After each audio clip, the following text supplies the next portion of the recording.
Hello everyone, it's Jim Lee again. Before we get started, just wanted to remind you to like, share, subscribe, hit that notification bell, and check down in the description below on 6 different ways you can donate to help me keep my channel running. I do accept PayPal, USD. I also accept Bitcoin, Etherum, USDT, Picoin, and then if you live in Vietnam, I also accept bank transfer through VietinBank. So make sure you check down in the description below on 6 different ways you can donate. Now, it's been a very long time since I went ahead and made a video, and I'm going to go ahead and tell you why.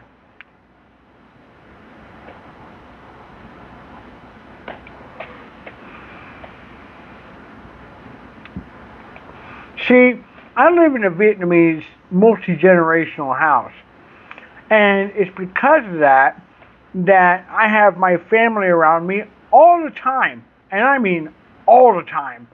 The only time when I don't have my family around me is when I'm using the toilet or when I'm using my motorbike for some reason. Those are the only 2 times I don't have my family around me. Other than that, my family is around me basically 24/7, especially because I don't have a job. So.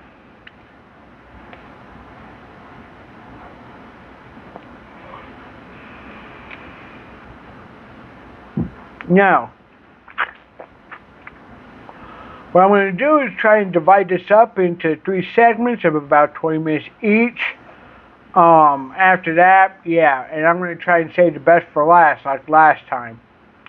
So, this first segment, this first 20 minutes, well, 18 now, is going to be about what's been happening recently just in my neck of the woods.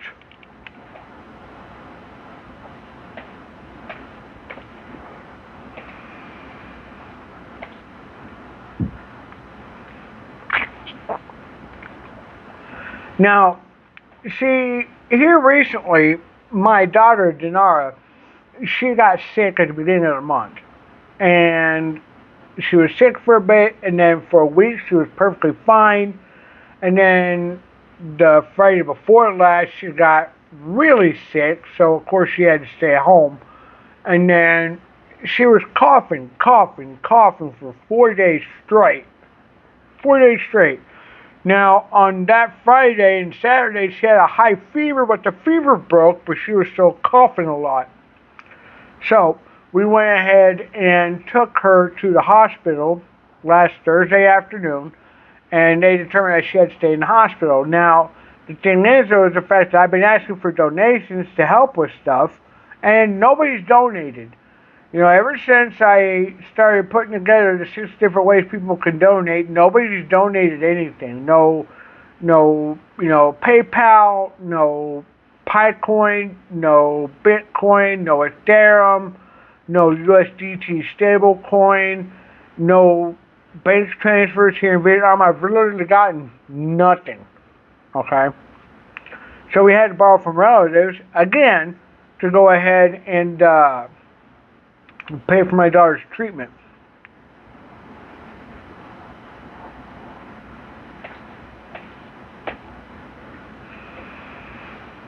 Now, I don't know about you, but me, I can't sleep on my back. You know, I have to sleep on my side. That's just how I sleep.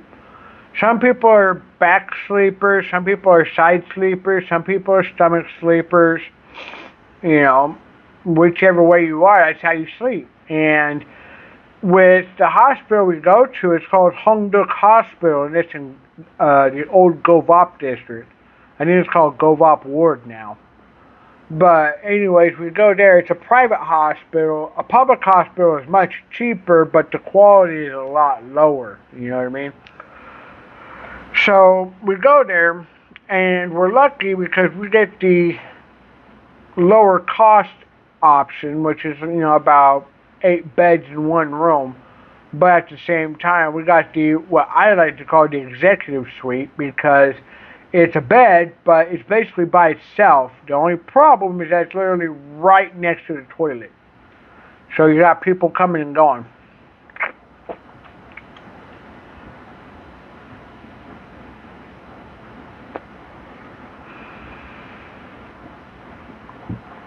Well, the only option they have there for extra people is a chair, like a lawn chair that you lay back in, but it's impossible for side sleepers. You can't sleep in it if you're a side sleeper.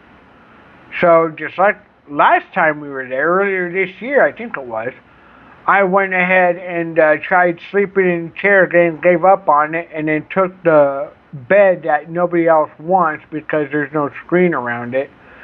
See, both what I call the executive suite and this bed that nobody wants, both have air conditioners over it. And yeah, so essentially what happened was I lay on this bed. Now, see, if you ask the nurses nicely, they will give you one of those tiny pillows and a hospital blanket, but you gotta give it back to them before 7 a.m. the next day so they can count. So what happens is the fact that I made the mistake of laying directly on the mattress, and that was a big no-no because of the fact that my legs just started itching like crazy. Itching like crazy, and I couldn't figure out why. So, me being an idiot, I didn't really put two and two together until I think it was Sunday, the last night we were actually staying there.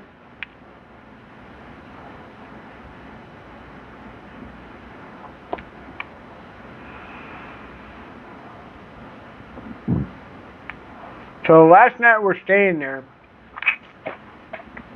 That's when I figured it out. But anyways, getting back to the story. So we're staying at the Home Duck Hospital, and my daughter, her lungs got inflamed because of her illness. She was coughing for 4 days straight, so yeah.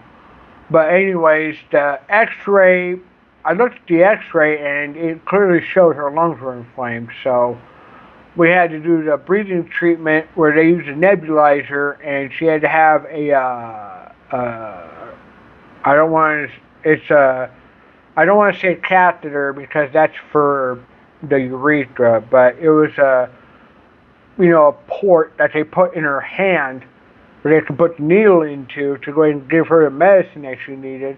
And they gave her many IVs of medicine and, the regular syringe needles and stuff too.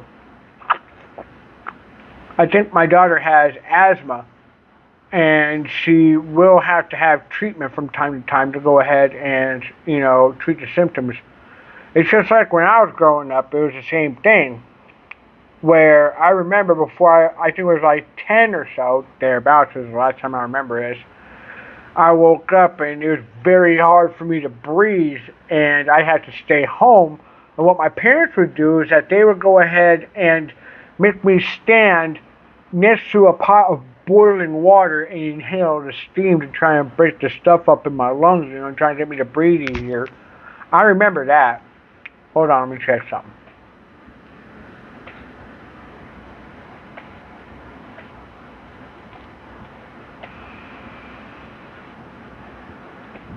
So there's that. So I think my daughter has asthma because I had it back when I was a kid, but somehow I got rid of it. I don't know how, but I did. But anyway, so essentially, while we were staying in the hospital, I didn't figure out that the itching was coming from the mattress because, see, the mattress they use in the children's ward, which is where we were at, is very, very soft. And I can't lay on anything that's soft because it literally hurts my back, it hurts my legs, it hurts everything. It's like it's designed to be as uncomfortable for adults as possible. And yeah, so essentially I didn't sleep very well, but I slept better on that spare mattress, on that bed that nobody else wanted, versus, not being able to sleep at all in the lawn chair. So yeah, I joked with my wife. I went and told her the fact that whoever invented that chair should be put in prison because it's not useful at all trying to sleep on if you're a side sleeper. They used to have at Home Duck Hospital, they used to have the full cot that you could lay out on, and that's okay. I can use that, obviously. But they don't have that. All they have are the lawn chairs that I can't use. So, yeah.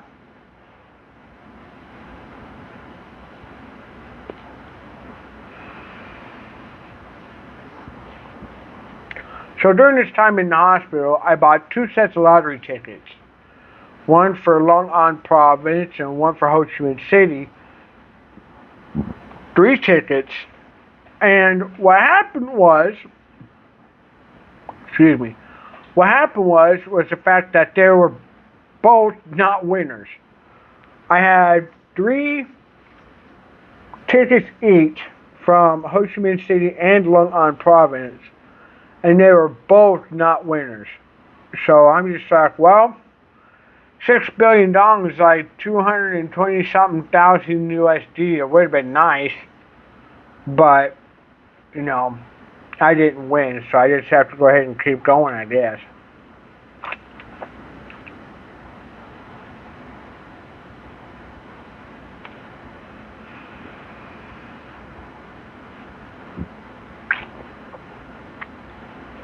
And I went ahead and floated an idea on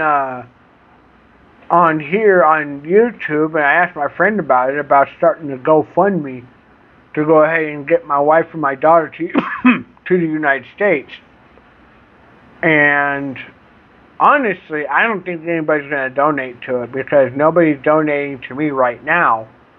So I think that even if I did start a GoFundMe with a goal of, say, 750,000 USD, nobody's going to donate to it, like, at all.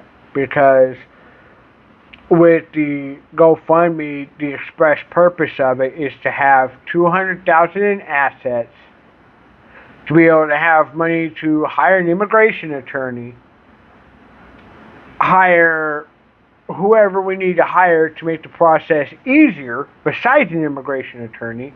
Since we live in Ho Chi Minh City, we would have to make several, and I mean several, appointments with the U.S. consulate. And if, by some miracle, we are approved, because I'm sure we will be approved, because we've been married for almost 7 years. 7 years comes up on the 18th of November. But, you know, we get approved, and my wife and my daughter get approved for citizenship, then we need extra money beyond the 200,000 for plane tickets, to move our stuff over there, to buy a property that preferably has a house on it, and have money so that we can start out. And I'm not talking about buying like brand spanking new cars and this and that. No, I'm just talking about basic essentials. What I would want is a house that has at least a 6 LDK layout, well, what they would call that in Japan.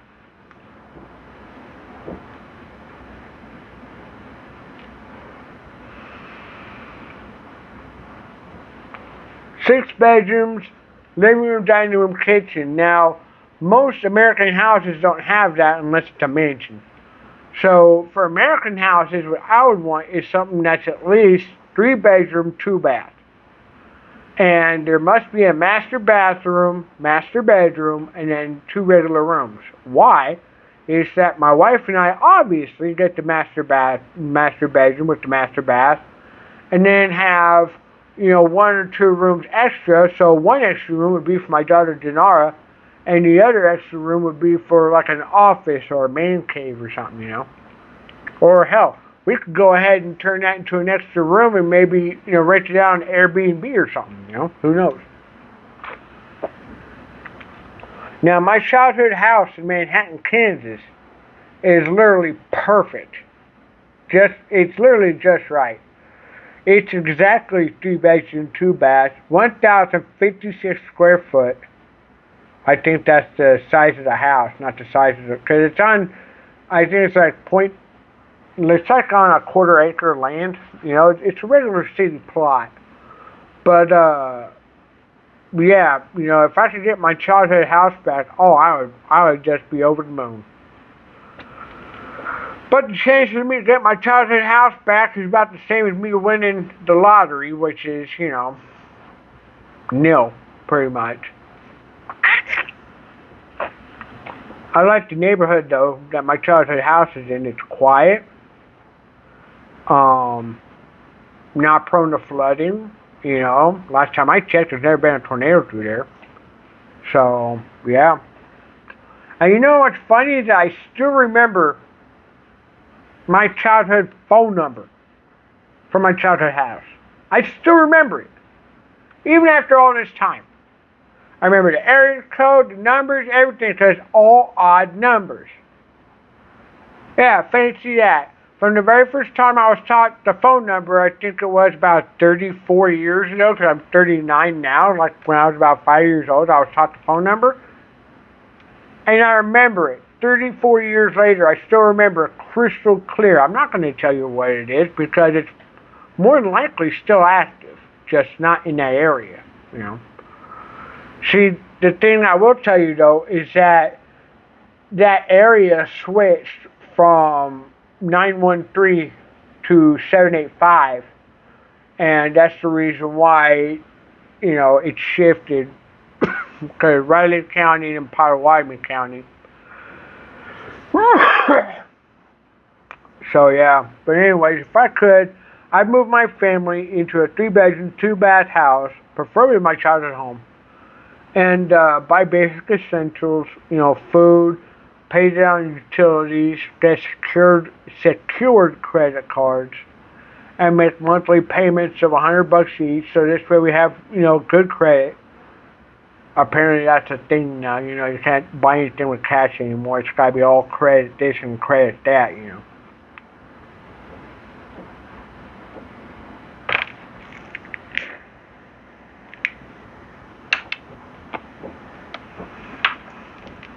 Anyways,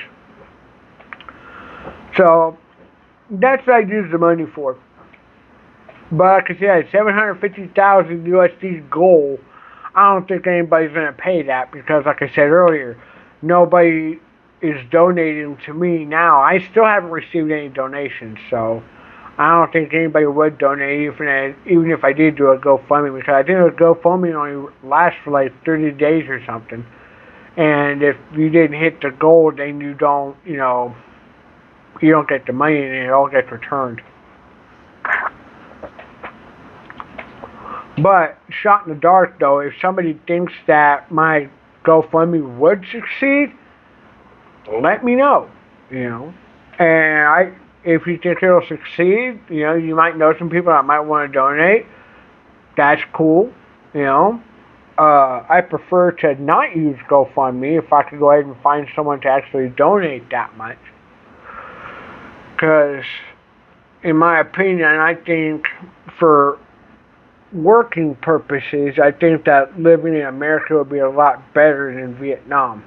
Because, yeah, I mean, I've already discussed it before, and I'm going to be discussing it again here. Let's see if I move the video a little bit. Alright, there we go. Maybe like that. There we go. Alright, so, yeah.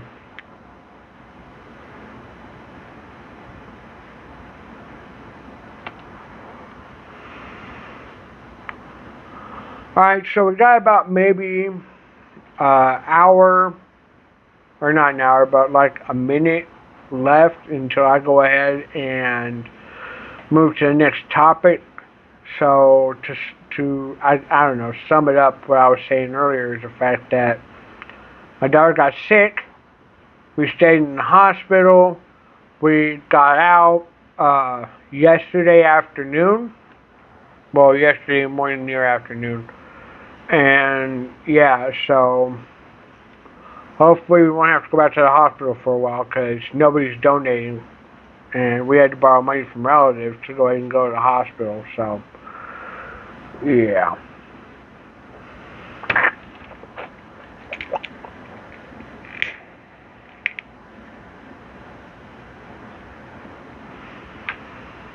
Alright, so in about roughly 20 seconds or so, we're going to switch to the next topic. I still haven't really thought of what the next topic's going to be for 20 minutes. So I guess I'll just pull something out of thin air.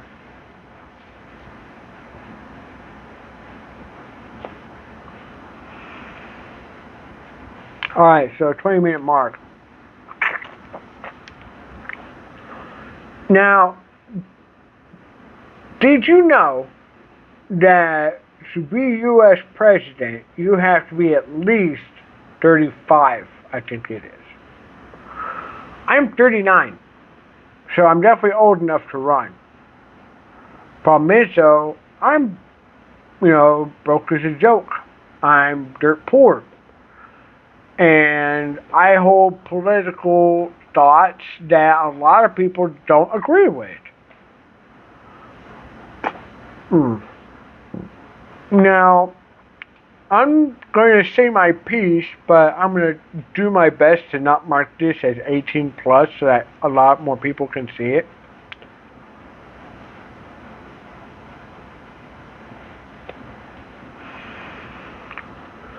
See, if I were to ever run, say I strike the Powerball, like the U.S. Powerball, the U.S. Mega Millions, and I strike that $2.5 billion jackpot, and after taxes I get like maybe 600 million, right? Well, if I had that kind of money, I would run as an independent. Now, on the Republican, not as an independent on the Republican ticket, not as an independent on the Democrat ticket. I run as an independent on the independent ticket. Now, the last time there was an independent in the White House, from my memory, was Andrew Jackson, and that was back during like the 1820s.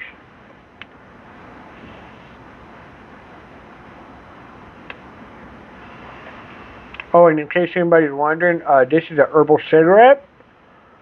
Remember, this is it's just the cigarette butts that I rolled together to form another cigarette so I don't waste it. So, yeah.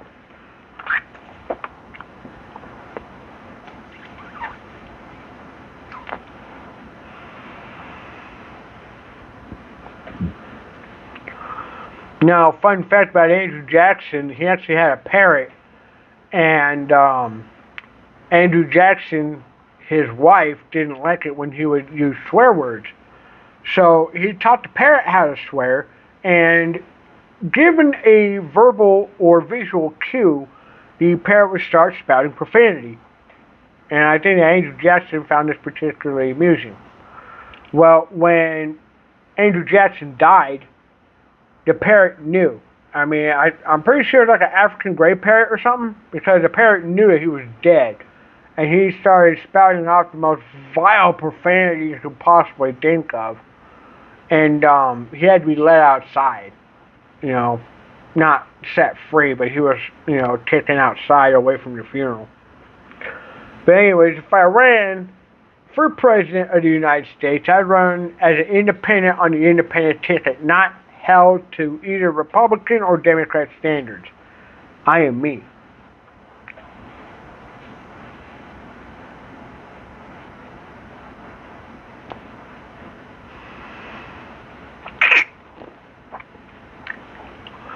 And if I were to ever run, and if I ever made a little speech, like everybody does, I would go ahead and wear, a suit, obviously. I still have my barbell in. I'd still have my barbell in, but I have a suit on. And I'd probably say something along the following.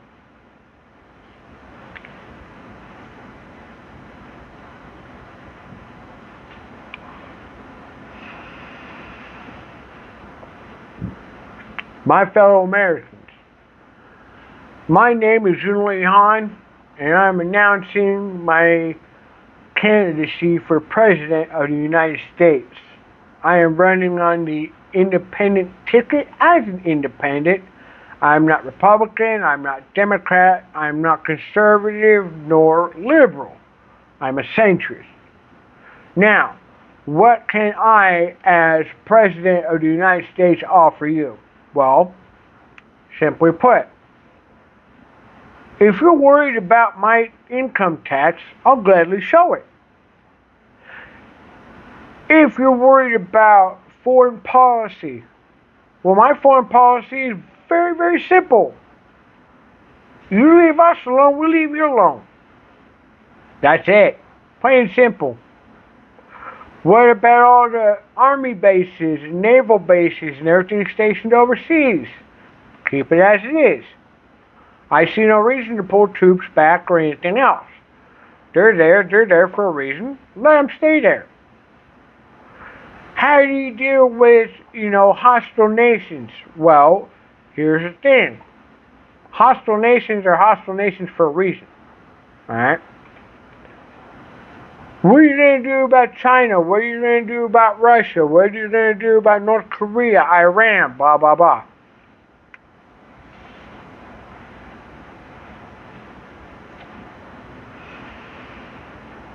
Same thing we've always done. Now, in regards to Russia and China in particular, as President of the United States, I'd actually step up counter-espionage efforts to go ahead and root out, arrest, and deport, after serving an appropriate jail sentence, any spies that are in the United States from overseas. And that includes Chinese spies, Russian spies, stuff like that.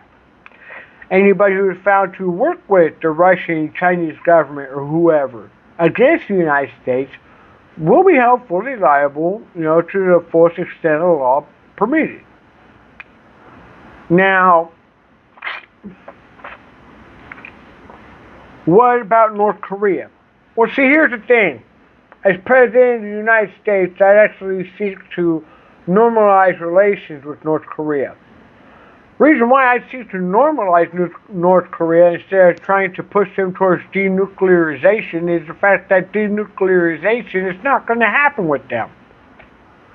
That's the number one thing that they will not cross. They will never disarm. Period. So as President of the United States, I'd go ahead and normalize relations with North Korea, lift sanctions, and essentially allow them to be who they are. Yes, I still keep the military bases in South Korea, but at the same time, I also go ahead and allow North Korea to evolve and flourish under the leadership of Kim Jong-un. I see no reason for regime change in North Korea. I see no reason to, declare war on North Korea. Just leave them alone. Let them develop on their own. Lift sanctions, let them do, trade deals and stuff like that. Just leave them alone. Now, what about Iran? Same thing. Leave them alone. They want to be left alone? Leave them alone. They want to develop nuclear power for peaceful reasons? Let them develop nuclear power for peaceful reasons. See, what I'm trying to understand is why we have nuclear weapons, but we don't allow other people to have nuclear weapons. You would think that this technology should be spread across every corner of the globe because of MAD, mutually assured destruction.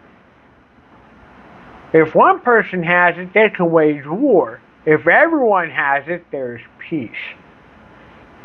North Korea has nuclear weapons, and they're not afraid to say it. There's rumor that Iran might have nuclear weapons, but, nobody knows for sure. Nobody knows if Iran can go from 60% enrichment of uranium to 90%, which is what's needed for a nuclear weapon. Nobody knows. And now Russia and China are going to help Iran by building 4 nuclear reactors.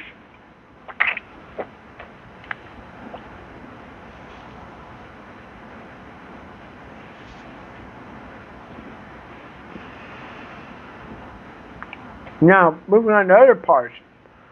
As President of the United States, I would go ahead and pull back all funding that is absolutely not beneficial to the United States from other countries. Now, here's the thing. If the country or countries can defend themselves, if those country or countries have robust healthcare, robust military, robust infrastructure, then they don't need our money. So pull back all money, all benefit, all military aid, all weapons, all bombs, from countries that don't need it. The only exception to this is South Korea because they actually pay us to have a base on their land. So that one would still be there, and aid would still go for that specific purpose for, upkeep and maintenance of U.S. military personnel.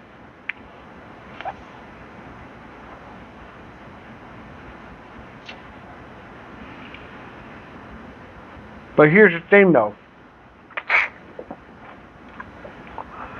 I think that as President of the United States, with all that money that can be pulled back from other countries and invested only into the United States of America, I can guarantee to you that I will end hunger, end homelessness, guarantee college education for all Americans, guarantee universal health care for all Americans, guarantee universal basic income for all Americans. I can do that. It's really not hard. Just pull back money from countries that don't need it. And be very, very careful in the future about who we give money to and for what reason. I'm sure I could get it done. Oh, I'm going to make a lot of people very upset, but I'm sure I could get it done.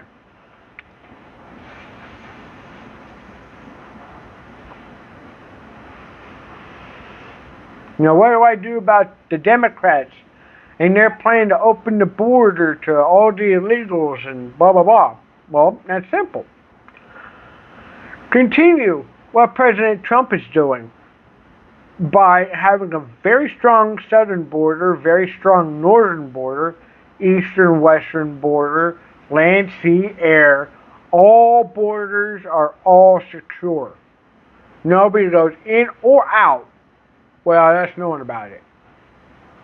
And anyone who tries to enter the country illegally, what I would do is catch them, take their picture, when they were caught, if they have any illegal weapons, illegal drugs, stuff like that on them, and then basically mark them as, no more entry into the United States. And if they do it again, then they get sent back. Do it again, get sent back.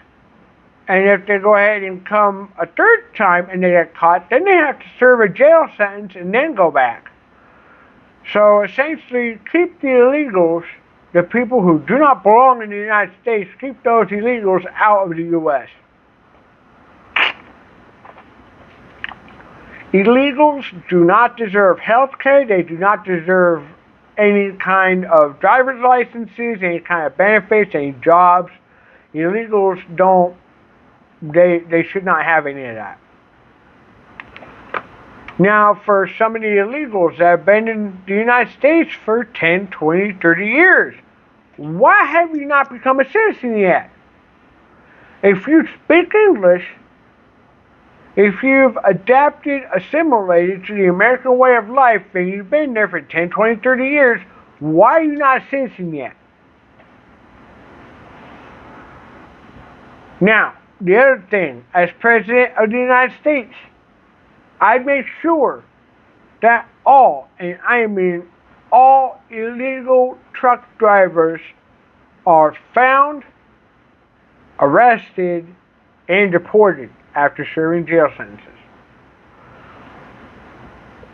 There's a few more things that I do as president, but I'm not going to mention it here, primarily because of the fact that I don't want to go ahead and have problems with YouTube or certain people. So, yeah. But I honestly do think that if I ever became president of the United States, that I think a lot of people would be very, very happy. And some people would be very, very sad. And then, some other people would be very, very angry. The other difference between me and other presidents is the fact that I keep it publicly transparent. How much money I get, the presidential salary, and where it goes. Because I know that the president has to pay for his own stuff sometimes, that it's not all provided to him free of charge. And I try and keep costs down as much as possible and only go on trips when absolutely needed. And for the most part, just staying at the White House unless I'm needed on, Capitol Hill or somewhere else. So yeah, that's what I do if I was president of the United States. If people like me, they re-elect me for another 4 years. If they don't like me, they vote me out. That's how it works in America.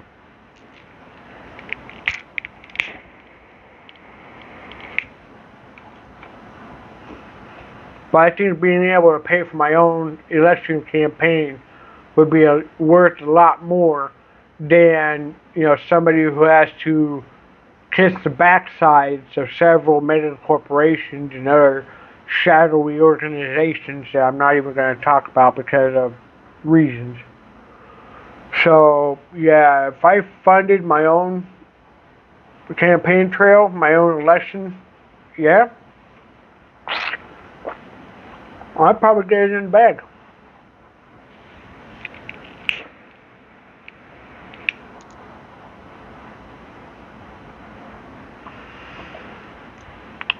So, anyways, we got about 2.5 minutes or so until I switch to the last topic, which, like I told you, I say the best for last. But a couple more things, though, that I'm going to say about this topic in particular, about being, just as fancy being president of the United States. It's not for everyone. Only certain people can go ahead and do that particular job. And as President Donald Trump proves, you don't have to be a politician to be the President of the United States. It helps, but it's not required that you be a politician. Now me, I'm just an average American who's broke, unemployed, and lives in Vietnam. But I think that my viewpoints would definitely help on Capitol Hill, as well as many different areas that we have problems with, especially foreign policy, homeland security, stuff like that.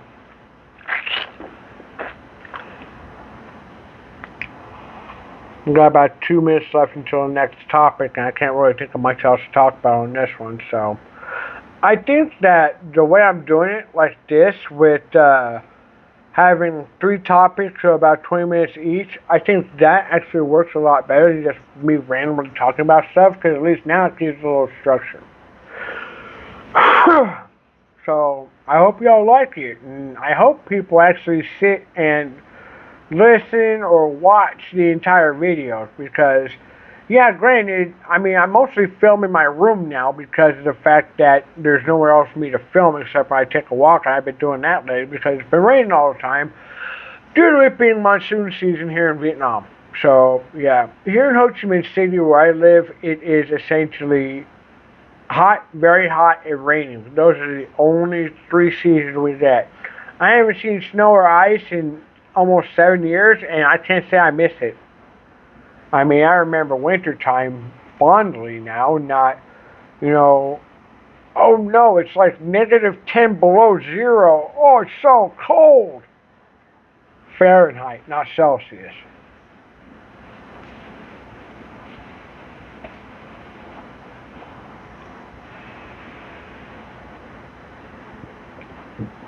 So, yeah. Less than a minute now until I switch to the last topic. Like I said, it's a good one.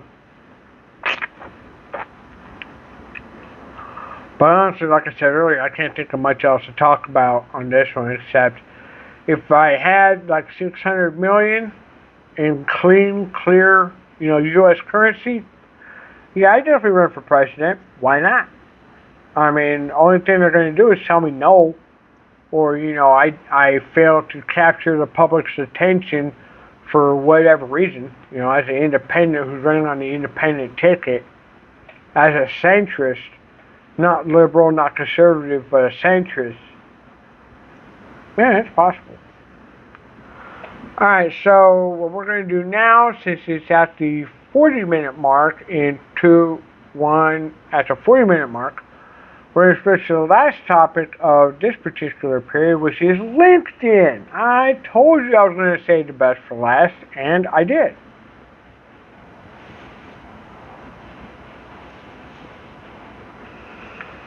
Well, here's the thing. So, remember I went ahead and made the video that talked about how I got kicked off of LinkedIn again for misrepresenting my identity and posting false profile information. Now, see, the problem with this is the fact that they never proved it, beyond them just simply telling me. Now, see, I've had a problem with LinkedIn for years. Not just this latest spat, alright? Years. Now, the last time I had a problem with LinkedIn was over 3 years ago, when I went and told them that a man in a dress is not stunning or brave. Me personally, I could care less. If a man wants to wear a dress and call himself a woman, that's on him. I don't care. But you cannot use the word stunning or brave to describe a dude wearing a dress. Because to me, it's commonplace. Guy wants to wear a dress? Let him. Guy with a beard wants to wear a dress? Let him. Fat guy with a beard wants to wear a dress? Let him. I don't care. If he wants to think he's a woman, more power to him. I don't care. But I got permanently kicked off of LinkedIn that time for saying that a man in a dress is stunning or brave, so I could particularly care less about that. So I earned a lifetime ban for that one. So I came back in April under my Gmail account. Came back in under my Gmail account, verified with Persona on April 8th.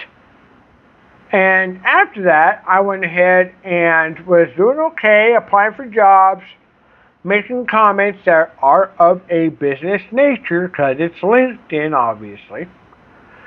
And I get hit back in late July, not June, but July, late July with fraudulent and abusive activities, which they didn't show me any proof at all. They didn't show me no proof. They just said fraudulent and abusive activities. You have to verify with Persona again to get your account back. Okay, where's the proof? Well, you need to verify with Persona to get your account back. Okay, verify with Persona. It's been 5 days. What's going on with it? Oh, well, we went ahead and removed the block on your account. It's going to take 24 to 48 hours, before you get account services back, blah, blah, blah. So I still kept asking for proof, and they never showed it. So I'm like, okay, whatever. Now, a couple weeks ago, when I posted on LinkedIn about Charlie Kirk's assassination, that's when I got the second ban hammer for misrepresenting my identity and posting false profile information.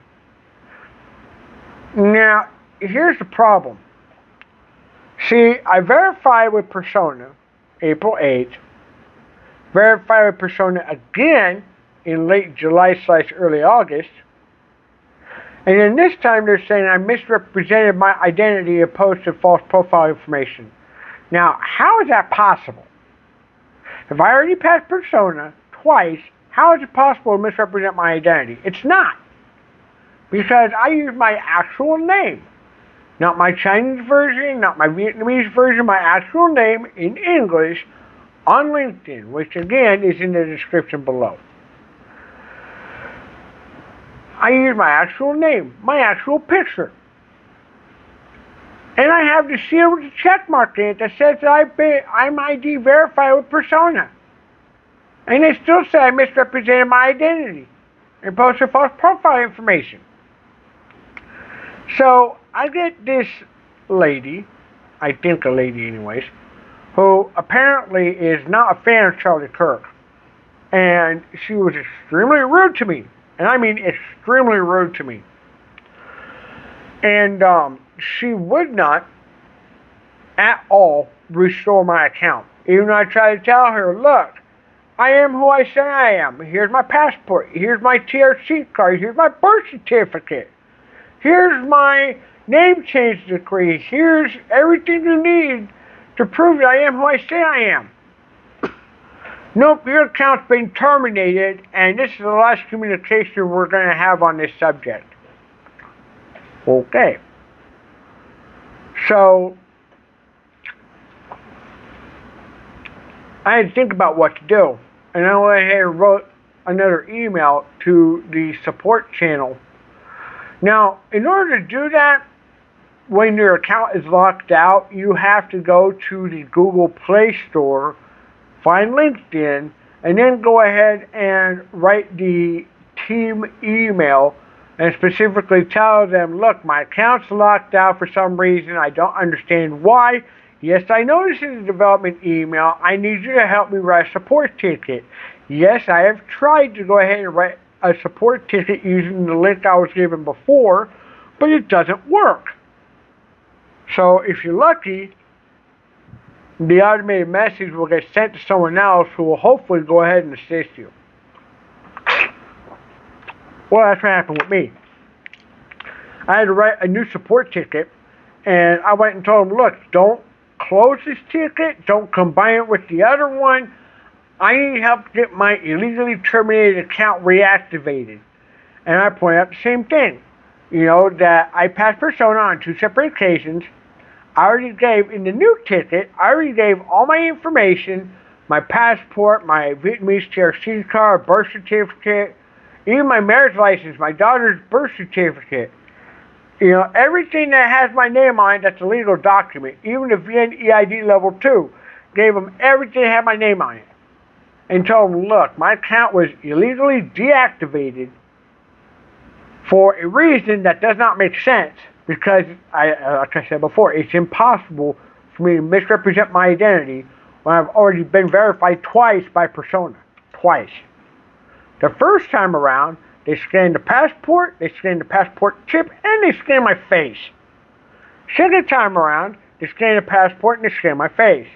Third time around, here recently, on the 17th of September, they scanned the passport and they scanned my face.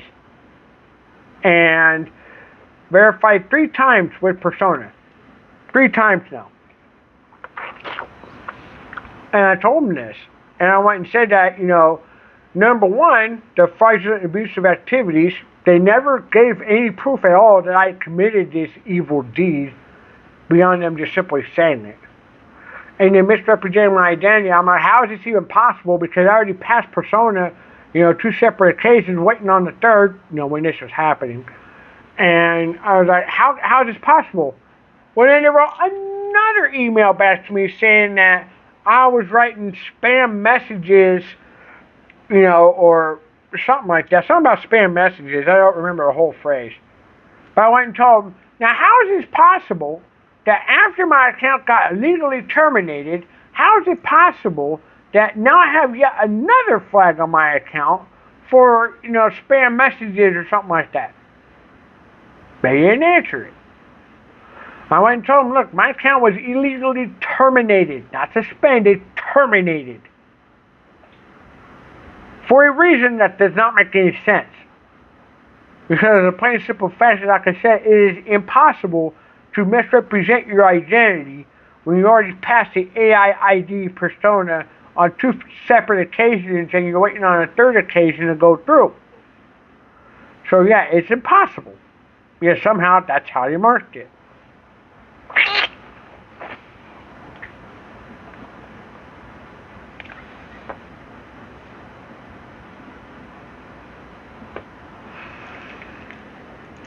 Hold up.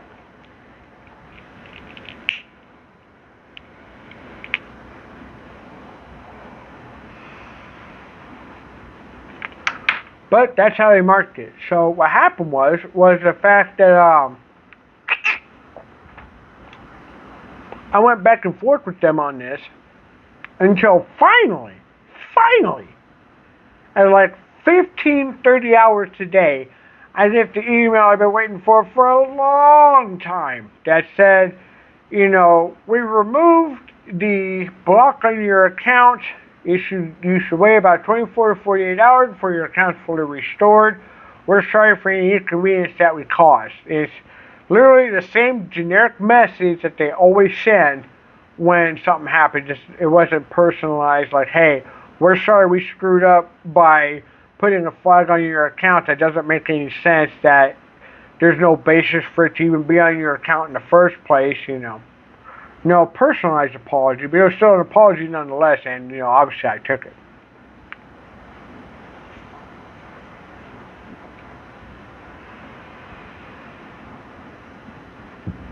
So yeah, now I'm back on LinkedIn. However, it's not really going to help me that much because of the plain simple fact that I'm not Vietnamese. And Vietnamese companies here will not hire me because I'm not Vietnamese. And no English center will hire me because I'm not cute, young, single, childless, and I know Vietnamese labor law at the back of my hand, so no English center is going to hire me either.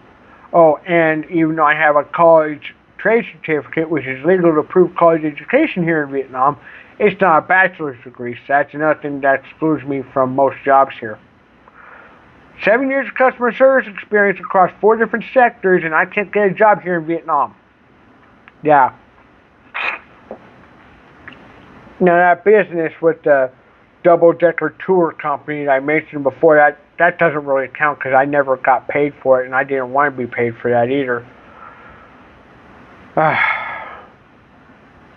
Honestly, at this point, what I would want is to, like I said, start a GoFundMe or find a remote job that I can work that has to deal with customer service, something I can do from home, obviously.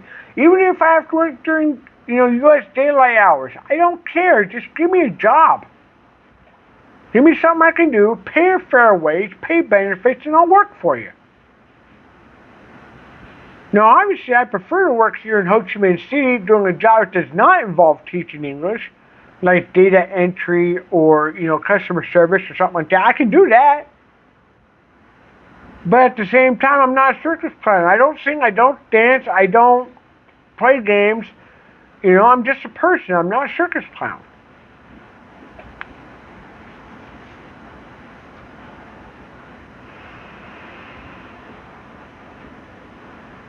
Now, my friends tell me, they say, well, you should use LinkedIn for its intended purpose and not be so political on LinkedIn. And I go, the only time I've ever been political on LinkedIn is to make that message, that post about Charlie Kirk. That's it. Other than that, I don't really say much. Now, yeah, I have called out the CEO of Walmart on more than one occasion and asked him, why can't you pay your workers a decent wage? What about people like me who refuse to use AI? How are we supposed to complete training, since we don't want to use AI?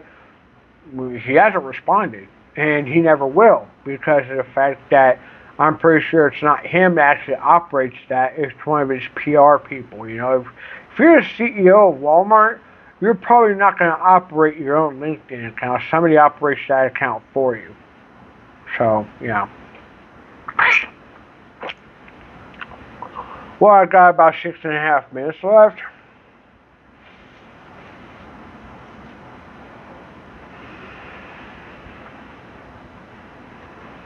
And honestly, I'm pretty happy that my LinkedIn account got restored. I'm unhappy about the fact that I bought 2 separate sets of lottery tickets that didn't win. But if you saw in my earlier post, that I actually found a 4-leaf clover. 4-leaf clover is a 1 in 10,000 chance of actually finding one. And the last time I found one was 4 years ago. Pretty sure that's how long it's been. So, essentially, this time I put the 4-leaf clover in my wallet, because it's a Western good luck thing. And I'm hoping, because that's all I can do now is hope, that people will donate to not only keep the channel running, but also to go ahead and help fund basic expenses. And that someday I hope to go ahead and land a job with a company that can actually pay me a fair wage, that'll treat me like a person, not a tool, and a company that will, keep me employed with them for many years to come. And if that's not possible, that if people donate enough to me where I could start my own business. Because see, the way I see it is the fact that if nobody will hire me, I have to create my own job. In order to create my own job, I have to have funding for it. In order to have funding for it, I have to have an idea. I already have the idea. I just need money to make it happen. Ideally, I would want at least $6 billion.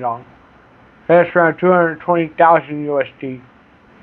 To go ahead and start a business here, because I would need to go ahead and essentially, what I can do with that money after I pay off all debt is buy a franchise and put it in a good location. Because I have to spend money to buy a location, franchise it out, and then make money that way. Now, the thing is though, making money through a franchise ain't very much, but I can have a business.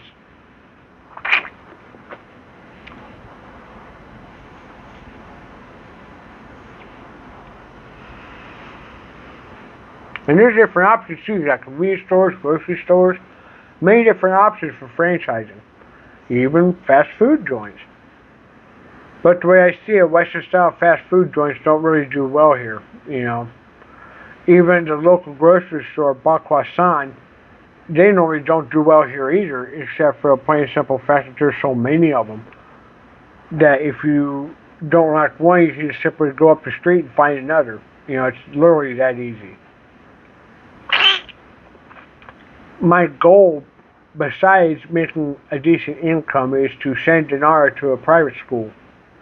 Because if public school is good, it says private school is better. Best would be the quote-unquote international schools that aren't really international. But what I'd love to do is send my daughter to BRIS, or like Vietnam Australia International School, something like that. Yeah, tuition is super expensive, but at the same time, the kids get a lot better education there. It's a lot more relaxed. All the staff are foreigners, except for, some teachers for some reason. And, yeah, it's expensive as all get out, but it'll be well worth it. I also want money to go ahead and fix my teeth, fix my eyes, buy glasses for my wife, stuff like that, because glasses are over a year old, and I need a new prescription, but unfortunately I ain't got the money for it. My teeth are messed up. I have to have my teeth professionally cleaned and get the Invisalign braces to fix my screwed up teeth. Have some caps and crowns on the teeth back here because it's already showing signs of cavities. And, yeah. And like I said, get my wife some new glasses because she actually needs glasses now. Now, important date since, we got like less than a minute and a half to go. So, important date coming up is my father-in-law's birthday on the 27th of October. He turned 70, I think it's like 74, 75, thereabouts. My daughter's birthday, Denara's birthday, which is November 14th, and my 7th wedding anniversary to my wonderful Vietnamese wife, Hien, is on November 18th. So those are the ones that are coming up next. And then, if I remember rightly, my mother's birthday is on November 23rd. So yeah, we got all those dates coming up. So anyways, we got about 45 seconds or so left until it hits the 1 hour mark. So I just want to remind you once again to like, share, subscribe, smash that notification bell, and check down the comments below, the description below, on 6 different ways you can donate. I accept PayPal for USD. I accept Picoin, Bitcoin, Etherum, USDT stablecoin, and if you live in Vietnam, I also accept bank-to-bank transfer because I have VietinBank account. So I wanted to say that it's been fun talking. I'm going to try to make videos more often when I can. But don't be surprised if it's like a week or so between videos because, like I said, I live with my family and it's very hard for me to get time to myself. So I just want to say this is Junli Han reporting to you live from neighborhood 42 and Pudong Ward, Ho Chi Minh City, Vietnam, saying have a good morning, good day, good evening, and I'll see you again in the next video. Peace.